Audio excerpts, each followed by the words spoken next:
ഇന്ന് icons of ഇന്ത്യയിൽ അതിഥിയായി എത്തിയിരിക്കുന്നത് PR ഏജൻസീസ് എന്ന സ്ഥാപനം നടത്തുന്ന പ്രദീപ് പൊന്നൻ സാറാണ്.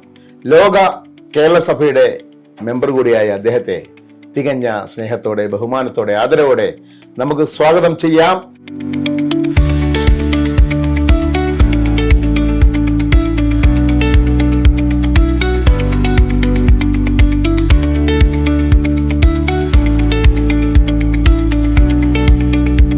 ഐക്കൺസ് ഓഫ് ഇന്ത്യയിലേക്ക് സ്വാഗതം. Thank you sir. ഇന്ന് സാറിന്റെ വിശേഷമാണ് ഐക്കൺസ് ഓഫ് ഇന്ത്യയുടെ പ്രേക്ഷകർ കാത്തിരിക്കുന്നത്. എന്താണ് സാർ ഈ PR ഏജൻസീസ്? എൻ്റെ PR പ്രദീപ് എന്നുള്ള ഇതിൻ്റെ വരുന്നുണ്ട്. പിന്നെ ഞാനെൻ്റെ ചേട്ടനാണ് ഇവിടെ ബിസിനസ് സ്റ്റാർട്ട് ചെയ്യുന്നത്. അപ്പോൾ ചേട്ടൻ്റെ പേര് രാജീവ് എന്നാണ്. അപ്പോൾ അങ്ങനെ PR ഏജൻസീസ് ആരൂപത്തിൽ തുടങ്ങിയാണ്. പ്രദീപ് രാജീവ്. ബിസിനസ് ഞാൻ ബേസിക്കലി ഫുഡ് ഐറ്റംസിന്റെ ഡിസ്ട്രിബ്യൂട്ടർ, സൂപ്പർ സ്റ്റോക്കിസ്റ്റ് ആണ്.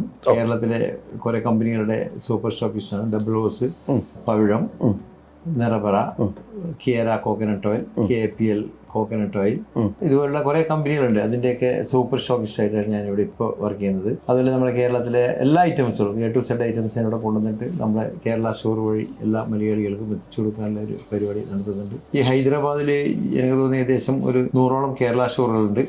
അവിടെയൊക്കെ ഞാൻ ഹോൾസെയിലായിട്ട് എനിക്ക് ചെയ്യാൻ പറ്റുന്നത് ഞാൻ ചെയ്യുന്നുണ്ട്.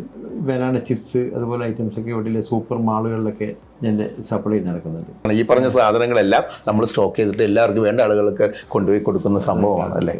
അതിൽ നിന്ന് കിട്ടുന്ന വരുമാനം കൊണ്ട് നമ്മൾ സന്തോഷമായിട്ട് ജീവിച്ചു പോകും.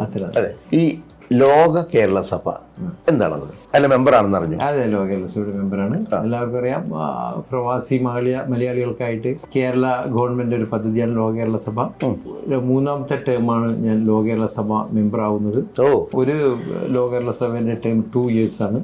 ഇപ്പോൾ 2 ഇത് കഴിഞ്ഞിട്ട് 4 വർഷം കഴിഞ്ഞു. ഇപ്പം 5ാമത്തെ വർഷം ഞാൻ അതിൽ പ്രവർത്തിക്കുന്നു. ലോക കേരള സഭ എന്താ വെച്ചാൽ നമ്മളിവിടെ ഉള്ള പ്രവാസികൾക്ക്, എവിടെയായാലും പ്രവാസികൾക്ക് ഒത്തിരി ബുദ്ധിമുട്ടും കാര്യങ്ങളൊക്കെ ഉണ്ടാവും. അപ്പം നമ്മൾക്ക് ഗവൺമെന്റുമായിട്ട് നേരിട്ട് സംബന്ധിക്കാനും അതിനായിട്ട് നമ്മുടെ പ്രവാസി മലയാളികൾക്കായിട്ടുള്ള നോർക്ക ഓഫീസുമായി ബന്ധപ്പെടാനും അതുപോലെ CMന്റെ ഓഫീസ് ഡയറക്റ്റ് നമുക്ക് സംസാരിക്കാനും പ്രശ്നങ്ങൾ ഉന്നയിക്കാനും ഒക്കെ നമുക്ക് സാധിക്കും. അതാണ് ലോക കേരള സഭ കൊണ്ടുള്ള പ്രവാസികൾക്കുള്ള പ്രയോജനം. ഈ ലോക കേരള സഭയിലേക്ക് മെമ്പർ ആകാനുള്ള യോഗ്യത എന്ത്? അത് ലോക കേരള സഭയിൽ എന്ന് വെച്ചാൽ ഞാൻ ആദ്യം തണൽ മലയാളി സേവാ സമിതിയുടെ ഒരു പ്രസിഡന്റ്, അതിന്റെ പ്രസിഡന്റായിട്ട് ഞാൻ ഏകദേശം ഒരു 10 വർഷത്തോളം ഞാൻ ഇപ്പം സെക്രട്ടറിയാണ്. സേവനമനുഷ്ഠിച്ച തുടക്കം തൊട്ട് 2008 തണൽ മലയാളി സേവാ സമിതി ഇവിടെ നമ്മൾ തുടങ്ങുന്നത്. അന്ന് തൊട്ട് അതിന്റെ പ്രസിഡന്റ് ആയിരുന്നു. ഇപ്പം ഞാൻ 2 ടേംസായിട്ട് സെക്രട്ടറിയാണ്. എന്ന് വെച്ചാൽ പൊതുപ്രവർത്തനം, ലോക കേരള സഭയുടെ മെയിനായിട്ട് പൊതുപ്രവർത്തനം. പിന്നെ ഈ സംഘടനകളെല്ലാം ചേർന്നിട്ടുള്ള കോൺഫറൻഷൻ ഉണ്ട്, CTRM എന്നുണ്ട്, conference of Telugu region Malayali association. അതിന്റെ വൈസ് പ്രസിഡന്റാണ്. അത് ഞാൻ തുടക്കം തൊട്ടേ അതിന്റെ ഭാരവാഹിയായിട്ട് ഞാൻ പ്രവർത്തിക്കുന്നു. പിന്നെ മലയാളം മിഷൻ കേരള ഗവൺമെൻറ്റിൻ്റെ ഒരു പദ്ധതിയാണ്. അതിൻ്റെ പ്രസിഡൻ്റായിട്ട് ഞാൻ സേവനമനുഷ്ഠിക്കുന്നു. എന്ന് വെച്ചാൽ കുട്ടികൾ ഇവിടെ മലയാളം ഒരു 1600ഓളം സ്റ്റുഡൻറ്റ് നമ്മൾ തെലുങ്കാനയിൽ മലയാളി കുട്ടികൾ, മലയാളം മിഷൻ്റെ പഠിതാക്കൾ 20ഓളം മേഖലകളായിട്ട് തെലുങ്കാന ചാപ്റ്റർ, മലയാളം മിഷൻ തെലുങ്കാന ചാപ്റ്ററാണ്. ഓരോരോ സ്റ്റേറ്റ് ഓരോരോ ചാപ്റ്ററാണ് മലയാളം മിഷനാണ്. അപ്പോൾ അതിൻ്റെ പ്രസിഡൻ്റായിട്ട് ഞാൻ പ്രവർത്തിക്കുന്നു. അതുപോലെ തന്നെ സംഗീത അക്കാദമിയുടെ ഒരു കോർഡിനേറ്റർ പ്രവർത്തിക്കുന്നു. സംഗീത അക്കാദമിയുടെ കോർഡിനേറ്റർ, സംഗീത അക്കാദമിയുടെ പ്രോഗ്രാം ഇത് കഴിഞ്ഞ വർഷം ഇവിടെയായിരുന്നു. സംഗീത അക്കാദമിയുടെ ഡ്രാമ കോമ്പറ്റീഷൻ. അപ്പോൾ അതൊക്കെ നമ്മൾ കോർഡിനേറ്റ് ചെയ്യുന്നു. അതിൻ്റെ മുന്നത്തെ ട്രിപ്പും ഇവിടെയായിരുന്നു. അപ്പോൾ അതൊക്കെ നമ്മൾ കോർഡിനേറ്റ്. സംശയം ചോദിച്ചോട്ടെ, നാടകത്തിലൊക്കെ അഭിനയിച്ചിട്ടുണ്ട്? നാടകത്തിൽ അഭിനയിക്കാൻ ഉണ്ട്. അത് കാണുമ്പോൾ തന്നെ, സാറിനെ കാണുമ്പോൾ തന്നെ അറിയാം ആ ഒരു നാടകത്തിന്റെ എല്ലാവരും ടച്ചും ഉണ്ട്. ഏത് നാടകത്തെയാണ് അഭിനയിച്ചത്? ഞാനിപ്പോൾ ലേറ്റസ്റ്റ് ആയിട്ട് നാടകം ചെയ്തെന്ന് വെച്ചാൽ ഭൂതവലി എന്നൊരു നാടകം. ഭൂതവലി മലയാളം. അത് ഈ സംഗീത അക്കാദമിയുടെ ഇതിൽ അവതരിപ്പിച്ചു. നല്ല അഭിപ്രായം. മുരുകൻ കാട്ടാക്കട സാറൊക്കെ സ്റ്റേജിൽ കയറി വന്നിട്ട് നാടകത്തിൽ ഓൺ ദി സ്പോട്ട് നമ്മളെ കെട്ടിപ്പിടിച്ച അഭിപ്രായം പറഞ്ഞത്. എന്ത് കഥാപാത്രമായിട്ടാണ് അതിൽ അഭിനയിച്ചത്? ഞാൻ അതിലൊരു കള്ളുടിയനിൽ അഭിനയിച്ചത്. ഞാൻ വിചാരിച്ചു ഒരു സാഹിത്യകാരനായിരിക്കും എന്തൊക്കെയാണ്. അല്ല, ഒരു പഴയ കഥയാണ് അത്. പഴയ കഥയിൽ എന്ന് വെച്ചാൽ വളരെ പഴയ കഥയാണ്. അപ്പൊ അതിലത്തെ ഒരു കുടുംബ പശ്ചാത്തലമാണ്. ഈ കള്ളുകുടിയനായിട്ട് അഭിനയിച്ചെന്ന് പറഞ്ഞു. അപ്പൊ അതിലേക്ക് ഇപ്പൊ നമുക്ക് ചില ആളുകളൊക്കെ നമ്മൾ അനുകരിച്ചുകൊണ്ടാണ് ചിലപ്പോൾ കള്ളുകുടിയനാകാറുണ്ട്. ചിലപ്പോൾ ഈ മിമിക്രിയിൽ തന്നെ ഇഷ്ടംപോലെ ആളുകൾ ഈ കള്ളുകുടിയന്മാരായിട്ട് അഭിനയിക്കാറുണ്ട്. അങ്ങനെ വല്ല അത് കണ്ടിട്ട് അനുകരിച്ചാണോ അതോ സ്വന്തം ശൈലി ഇല്ല? അത് നമ്മൾ സ്വന്തം ശൈലി തന്നെ. നമ്മുടെ ഡയറക്ടർ നമ്മളെ കൂടെ ചെയ്യിപ്പിച്ച നല്ലൊരു സുഖിൽ സാറിന്റെ ഡയറക്ടർ കീഴിൽ ചെയ്താണ്. ഒരു 3-4 ലക്ഷം രൂപയോളം മുടക്കിയിട്ട് എടുത്തൊരു നാടകമാണ്. നല്ലൊരു തണൽ മലയാളി സേവാ സമിതി എടുത്തൊരു നാടകമാണ്. അത് എത്ര സ്റ്റേജ് കളിച്ചു? അത് ഇപ്പോൾ 2 സ്റ്റേജ് ചെയ്തിട്ടുള്ളൂ. അത് ചെയ്യാന്ന് വെച്ചാൽ ഒരുപാട് പ്രായോഗികമായിട്ട് ഒരുപാട് കാര്യങ്ങൾ ഉൾപ്പെടുത്തേണ്ടത്. അപ്പോൾ അതുകൊണ്ട് നമ്മൾ കണ്ടപ്പോൾ നല്ലൊരു സ്റ്റേജ് കിട്ടിയാൽ മാത്രമേ അത് ചെയ്യാൻ പറ്റത്തുള്ളൂ. സാധാരണ ചെറിയ സ്റ്റേജിലും ചെയ്യാൻ പറ്റത്തില്ല. ലൈറ്റിങ് അതുപോലെ തന്നെ അതിൽ ഒത്തിരി കാര്യങ്ങളുണ്ട്. അപ്പൊ ഇത് എന്ന് പറഞ്ഞാൽ നമ്മളുടേതായിട്ടുള്ള എല്ലാ സജ്ജീകരണങ്ങളും ഉള്ള സ്റ്റേജിൽ മാത്രമേ ചെയ്യാൻ പറ്റും. ഞാൻ നാടകത്തിൽ ആദ്യം ഇവിടെ തണൽ ചെയ്ത ഒരു നാടകക്കാരൻ്റെ ഒരു നാടകമുണ്ട്. അത് നമ്മൾ സംഗീത അക്കാദമി കളിച്ച നാടകമാണ്. അത് നമ്മുടെ ഇവിടെ ഹൈദരാബാദിലെ തുടക്കം. ഹൈദരാബാദ് തെലുങ്കാന എന്ന് പറഞ്ഞ പണ്ടൊക്കെ നാടകത്തിന്റെ ഒരു കുറെ ആൾക്കാർ നാടകം കാര്യങ്ങൾ പിന്നെ അതിങ്ങനെ നിന്ന് പോയായിരുന്നു. പിന്നെ നമ്മൾ ഈ തണൽ ഈ നാടകക്കാരൻ്റെ നാടകം എടുത്തതിന് ശേഷം വീണ്ടും നാടകത്തിന്റെ ഒരു വന്നത്. അതിനുശേഷം ഒരു 4-5 നാടകം ചെയ്തിട്ടുണ്ട്. മെയിനായിട്ട് നമ്മൾ സംഗീത അക്കാദമിയുടെ പ്രവാസി അമേച്ചർ നാടക മത്സരത്തിൽ പങ്കെടുക്കാൻ വേണ്ടിയിട്ടാണ് നാടകം ചെയ്യാറ്. കലാഹൃദയമുള്ള ആളാണ് അല്ലെ, കലയെ സ്നേഹിക്കുന്ന ആളാണ്. കലയെ സ്നേഹിക്കുന്ന ആളാണെന്ന് പറയാം. ഓക്കെ, നമ്മൾ സംസാരിച്ചത് ലോ കേരള സഭയെ കുറിച്ചാണ്. അപ്പോ ലോ കേരള സഭയിൽ എന്ന് വെച്ചാല് പിന്നെ നമ്മുടെ സോഷ്യൽ ആക്ടിവിറ്റിയാണ് അവർ കൂടുതൽ നോക്കുന്നത്. നമ്മൾ മലയാള മിഷന്റെ പ്രവർത്തനങ്ങൾ ചെയ്യുന്നു, അതിന് സമയം കണ്ടെത്തു. മാക്സിമം സൺഡേകളിലൊക്കെ നമ്മൾ ഇവിടെയുള്ള പല ഡിസ്ട്രിക്റ്റുകൾ 100-150 കിലോമീറ്റർ ദൂരമുള്ള ഡിസ്ട്രിക്റ്റുകളിൽ പോയിട്ട് നമ്മൾ അവിടെയുള്ള കുട്ടികളെ വിളിച്ചു കൂട്ടി അവിടെ ഒരു ക്ലാസ് തുടങ്ങുന്നു. അങ്ങനെ കുട്ടികളിൽ മലയാളം എത്തിക്കാനുള്ള ഒരു പ്രവർത്തനം നമ്മൾ നടത്തുന്നുണ്ട്. അതുപോലെ ഈ പറഞ്ഞ തണൽ സംഘടന എന്നും ഏത് സമയത്തും എവിടെയും എത്തിച്ചേർന്ന് അവിടുത്തെ ദുരിതം അനുഭവിക്കുന്ന തണൽ സംഘടന ഹൈദരാബാദ് മാത്രമല്ല, ചെന്നൈ ചെന്നപ്പോഴുണ്ട്. ഈ തണൽ സംഘടന ഹൈദരാബാദിന്റെ തണൽ സംഘടന ഒത്തിരി ഉണ്ട്, കേരളത്തിലുണ്ട്.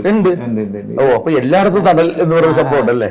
ഈ തണൽ സംഘടന ഹൈദരാബാദ് നമ്മളായിട്ട് രൂപീകരിച്ച ഒരു സംഘടനയാണ്.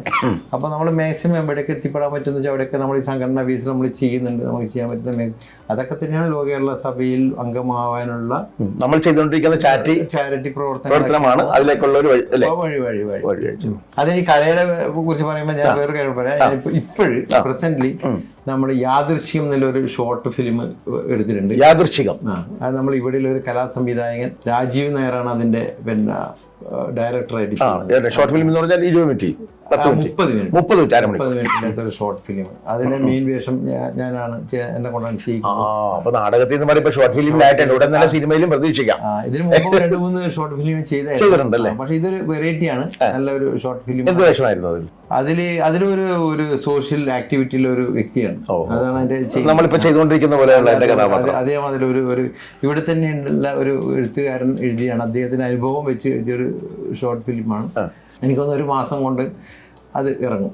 അപ്പോൾ ഇവിടെ നാടകമായി ഷോർട്ട് ഫിലിമായി ഇനി ബിഗ് സ്ക്രീനിലേക്ക് എപ്പോഴാണ് നമ്മൾ പ്രതീക്ഷിക്കേണ്ടത്? ഓക്കെ, പിന്നെ അതില് സിനിമയിൽ നമ്മള് ചെറിയ മൂവൊക്കെ കാണിച്ചിട്ടുണ്ട്. മമ്മൂട്ടിയുടെ കൂടെ ഉണ്ടായിരുന്നു മാർച്ച് 23 അങ്ങനെ നമ്മളെല്ലാവരും ടീമൊക്കെ ആയിട്ടുണ്ടായിരുന്നു. ശരി, അപ്പൊ ഇവിടെ വന്ന് സിനിമ ഷൂട്ട് ചെയ്യാൻ പറ്റുമോ എന്ന് വെച്ചാൽ നമ്മളുണ്ടാവും. ഇവിടെ നമ്മുടെ മോഹൻലാലിന്റെ ഒരു ദിലീപ് ഇവരൊക്കെ ചേർത്തിട്ടുള്ള ഒരു പിന്നെ ഫിലിം ഇതുണ്ടായിരുന്നു. ഞാൻ പറഞ്ഞുതരാം. അതെ ചൈന ടൗൺ. അതിൽ നമ്മുടെ ടീം നമ്മളെ തണലിലെ തന്നെ 19 ആൾക്കാർ അവിടെ പോയി അവരെ കൂടെ തന്നെ ഉണ്ടായിരുന്നു. അതിൽ നമ്മൾ കുറച്ചൊക്കെ. അപ്പൊ ഇനി ചെറിയ മുഖം കാണിക്കലല്ല, സാറിനെ പോലത്തെ ആൾക്കാരുടെ മുഖം ഇനി വലുതായിട്ട് തന്നെ കാണണം, മണിക്കൂറുകളോളം കാണണം. ആശംസിക്കുന്നു. എത്രയും പെട്ടെന്ന് സാർ വലിയൊരു സിനിമാ താരമാകട്ടെ എന്ന് ആശംസിക്കുന്നു. സന്തോഷം. നമുക്ക് പതുക്കെ ഒന്ന് നാട്ടിലോട്ട് പോകണം. നാട്ടിലെ വിശേഷം അറിയണം, വീട്ടുവിശേഷം അറിയണം, എല്ലാം അറിയണം. കണ്ണൂരല്ലേ? കണ്ണൂർ പയ്യന്നൂർ കുഞ്ഞുമംഗലം സ്വദേശി. കണ്ണൂരിൽ നിന്ന് കേൾക്കുമ്പോഴേ നമ്മുടെ ചോര തിളക്കും. അതാണ് നമ്മുടെ കേരളത്തിന്റെ ആകപ്പാട് നമ്മൾ കേൾക്കുമ്പോഴൊന്നും ചെറിയൊരു പേടിയും എല്ലാം കൂടി ഉള്ളത് കണ്ണൂർ മാത്രമേ ഉള്ളൂ അല്ലേ? കണ്ണൂരിൽ പോയിട്ട് എനിക്കൊന്നൊരു മാസമൊക്കെ അല്ലെങ്കിൽ ഒരാഴ്ചക്കാട് താമസിച്ചിട്ടുണ്ടെങ്കിൽ കണ്ണൂരുകാരുടെ നല്ല ഹൃദയം, നല്ല മനുഷ്യനാന്ന് പറയുന്ന ഒരു നല്ല മനുഷ്യനാണ്. പക്ഷെ ആ പേരിലൊരു പേടി അത്രയേ ഉള്ളൂ. അത് അവിടെ പോവാത്തവരാണ് കണ്ണൂരിനെ കുറിച്ച് പേടിക്കുന്നത്. ഇത് കണ്ണൂർ പറഞ്ഞ ചോരയാണ്, കുത്താണ് പോലെ. അത് ഏറ്റവും പാവപ്പെട്ടവരാണ് കേരളത്തിൽ. ഏറ്റവും പാവപ്പെട്ടവരാണ്, പൂവർ ഇതൊന്നുമില്ല, ഏറ്റവും നല്ല മനസ്സുള്ളവരാണ് കണ്ണൂർ. കണ്ണൂർ എവിടെയായിരുന്നു? കണ്ണൂർ ഞാൻ കുഞ്ഞിമംഗലം കുതിരമ്പൽ എന്ന് പറഞ്ഞ സ്ഥലത്താണല്ലേ ജനിച്ചത്. അതൊക്കെ നമ്മളെ നാട് എല്ലാവർക്കും പറയുന്നല്ലോ പാർട്ടി ഗ്രാമമാണ്. ചെറുപ്പത്തിലെ പാർട്ടിയായിട്ട് ബന്ധപ്പെട്ടിട്ട് ചെറിയ രൂപത്തിലൊക്കെ പ്രവർത്തിച്ചിട്ടുണ്ട്. ആ പാർട്ടി ബന്ധം ഇപ്പോഴും ഞാൻ കൊണ്ടുപോകുന്നുണ്ട്. ഇവിടെ ഇപ്പോഴും പാർട്ടിയായിട്ട് പിന്നെ പ്രവർത്തിക്കുന്ന പാർട്ടി മെമ്പറാണ്, ഇവിടുത്തെ ബ്രാഞ്ചിന്റെ സെക്രട്ടറിയാണ്. അങ്ങനെയൊക്കെ ആയിട്ട് എല്ലാം ഉണ്ട്, രാഷ്ട്രീയമുണ്ട്. അപ്പൊ അച്ഛന്റെ പേരെന്താണ്? അച്ഛന്റെ പേര് കുഞ്ഞപ്പൻ എന്നാണ്. കുഞ്ഞപ്പൻ. അദ്ദേഹത്തിന് എന്ത് വർക്കായിരുന്നു? അച്ഛൻ കച്ചവടമായിരുന്നു. എന്ത് കച്ചവടം? അച്ഛൻ ഈ ജനറൽ സ്റ്റോർ നാട്ടില്. ആ സമയത്ത് ഞാനിപ്പോ അച്ഛൻ ഇതിനിടക്കാണ് മരിച്ചത്. ഇപ്പം ഇന്നലെ ഞാൻ വന്നത് മിനിഞ്ഞാന്ന് 41 ഓക്കെ. എൻ്റെ ഈ വിജയത്തിൻ്റെ ഒക്കെ പിറകിൽ അച്ഛനാണ്. അത് ഇപ്പോൾ ഒരു ഫേസ്ബുക്കിൽ ഞാൻ കുറിപ്പ് എഴുതായിരുന്നു. എൻ്റെ എല്ലാ കാര്യത്തിലും ഭയങ്കര ദാക്ഷ്യമായ ഒരു അച്ഛനായിരുന്നു.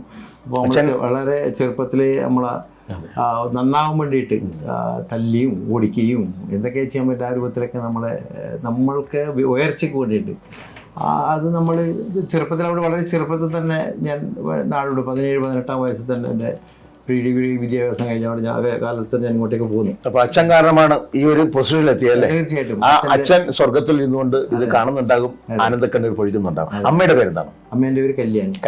ഓക്കെ. അമ്മ എങ്ങനെ ഉണ്ടായിരുന്നു? വഴക്കിടുവോ തല്ലുവോ? സമാധാനത്തിന് നേരെ എഗേൻസ്റ്റ് ആയിരുന്നു. അച്ഛന്റെ ആ സ്വഭാവത്തിന് അത് അമ്മ നമ്മളെ സംരക്ഷിക്കുന്നത് അമ്മയെ. അച്ഛൻ തല്ലുമ്പോ എന്റെ മോനെ തല്ലില്ലെന്ന് പറഞ്ഞ് നമ്മൾ തടയും അല്ലേ? കാരണം എല്ലാ അമ്മമാർക്കും അങ്ങനെയാണ് അല്ലേ?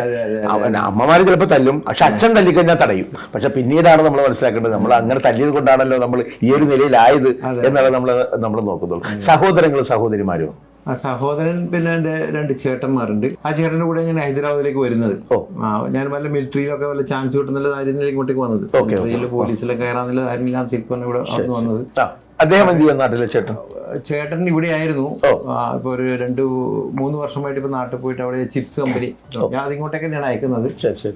സാറിന്റെ വിദ്യാഭ്യാസം ഒക്കെ എങ്ങനെയായിരുന്നു ആ നാട്ടില്?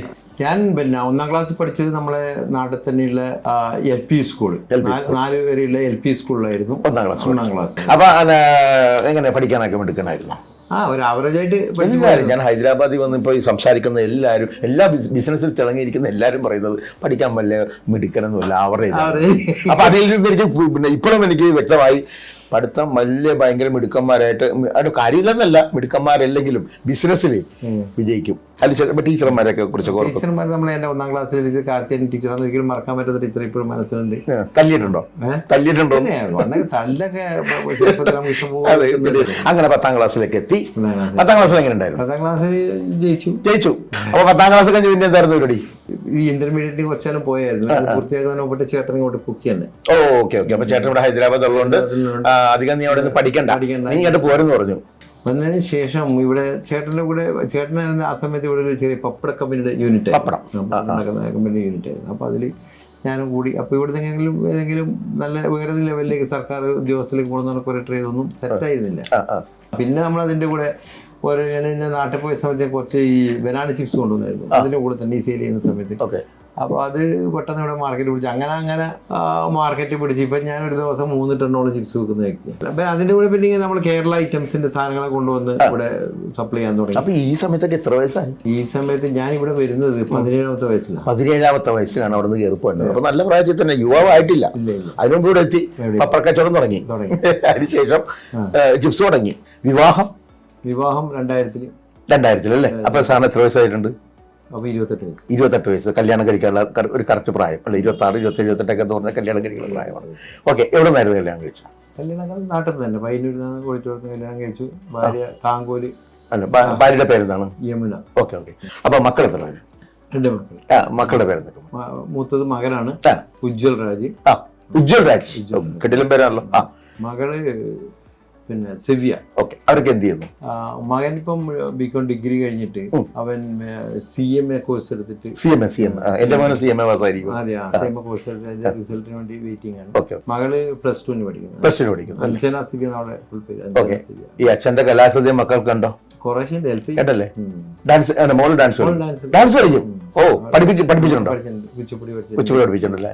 അപ്പൊ ഡാൻസ് നമ്മുടെ പ്രോഗ്രാമിലൊക്കെ ഡാൻസ് ചെയ്യോ? അച്ഛനപ്പം കൂടെ ഒക്കെ വരും അല്ലേ? അപ്പൊ അച്ഛൻ ഈ നാടകമൊക്കെ കളിക്കാൻ പോകുന്നത് സന്തോഷമാണ്. ഭാര്യയാണ് എന്റെ ഇതിന്റെ പിറകില് വിജയത്തിന്റെ കാര്യം ഭാര്യയാണ്. എന്തായാലും ഭാര്യയുടെ സപ്പോർട്ടാണ് നമ്മുടെ ജീവിതത്തിന്റെ വിജയം. ബിസിനസ്സിൽ ഫുൾ എന്നെക്കാള് ബിസിനസ്സിൽ അവള് എല്ലാ കാര്യങ്ങളും ശ്രദ്ധിക്കും. പിന്നെ എപ്പോഴൊക്കെയാണ് ഈ കണ്ണൂരോട്ടൊക്കെ തിരിച്ചു പോകുന്നത്? ഇടയ്ക്കൊക്കെ ഒന്ന് കാണാനൊക്കെ വേണ്ടി പോകൂലേ? നാട്ടിലിപ്പോ ഇടക്കിടക്ക് പോയിക്കോണം. ഞാൻ എന്റെ ചെറിയൊരു ബിസിനസിന്റെ പരിപാടി. എന്ത് ബിസിനസ്? അവിടെ ഒരു ഷോപ്പിംഗ് കോംപ്ലക്സ്. അടുത്ത മേഖലയിലേക്ക് നമുക്ക് കടന്നു കഴിഞ്ഞാൽ ഷോപ്പിംഗ് മാൾ. ഒരു സെന്ററിൽ തന്നെ 20 സെന്റ് സ്ഥലം എടുത്തിട്ടുണ്ട്. 20 സെന്റ് സ്ഥലം. Very good. ഷോപ്പിംഗ് മാൾ പണിതുകൊണ്ടിരിക്കുന്നത്, വർക്ക് നടന്നുകൊണ്ടിരിക്കുന്നത്. അപ്പോൾ പറഞ്ഞ പോലെ തന്നെ സാറിന്റെ ആ കലാഹൃദയം ഷോർട്ട് ഫിലിമായി, പിന്നെ ആ നാടകം, ഷോർട്ട് ഫിലിം, ഇനി സിനിമയാണ്. ആ സിനിമയിൽ ഉടൻ തന്നെ സാറ് നല്ലൊരു വേഷം വിളിക്കും. സാറ് മലയാള സിനിമയിലെ ഒരു വലിയൊരു നായകനായിട്ട് മാറട്ടെ എന്ന് ഞാൻ ആശംസിക്കുകയാണ്. അതുപോലെ തന്നെ PR ഏജൻസീസ് ഉയരങ്ങളിലേക്ക് കുതിക്കട്ടെ എന്ന് ഐക്കൺസ് ഓഫ് ഇന്ത്യ ആശംസിക്കുന്നു. Thank you sir, thank you so much.